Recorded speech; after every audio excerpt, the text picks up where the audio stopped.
This is the year I put my financial life in order by John Schwartz. For most Americans, their house is their main asset. Welcome to YourBookSummary.com.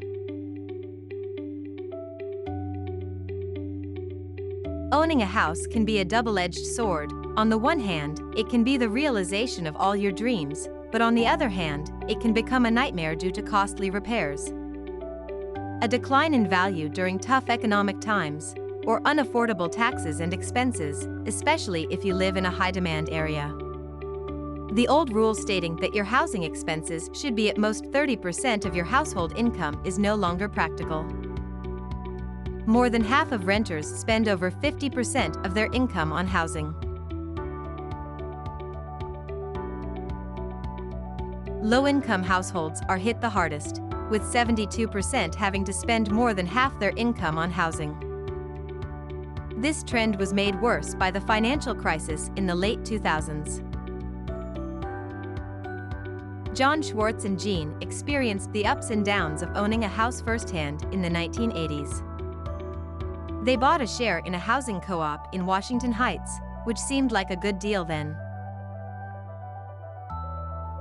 However, when John got a new job at the Washington Post and had to relocate, they struggled to find tenants, and the housing market was in a downturn.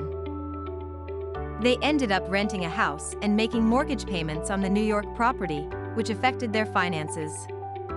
They had to cut expenses to save money, and John even resorted to eating work cafeteria French fries and gravy.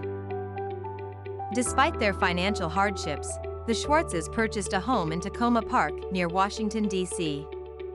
They dipped into their retirement savings to do so, believing that the benefits of homeownership outweighed the penalty for withdrawing from their 401k. They found a budget-friendly house that served them well for 5 years, during which time they built equity and sold it for a modest profit.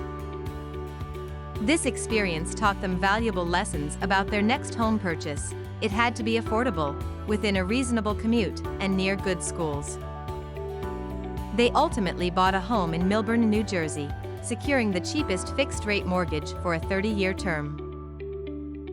14 years later, they could sell the house for a profit high enough to pay off the debt they incurred from sending their children to college. Obtaining a mortgage can be challenging for many young people who work independently. To increase the likelihood of approval, it's important to have at least 2 years of documented income and a solid credit score.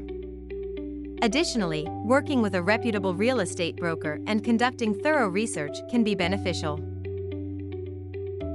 Consider purchasing a home in a burgeoning neighborhood rather than investing in the most prominent house in a declining area. I hope you found the information about This Is the Year I Put My Financial Life in Order by John Schwartz.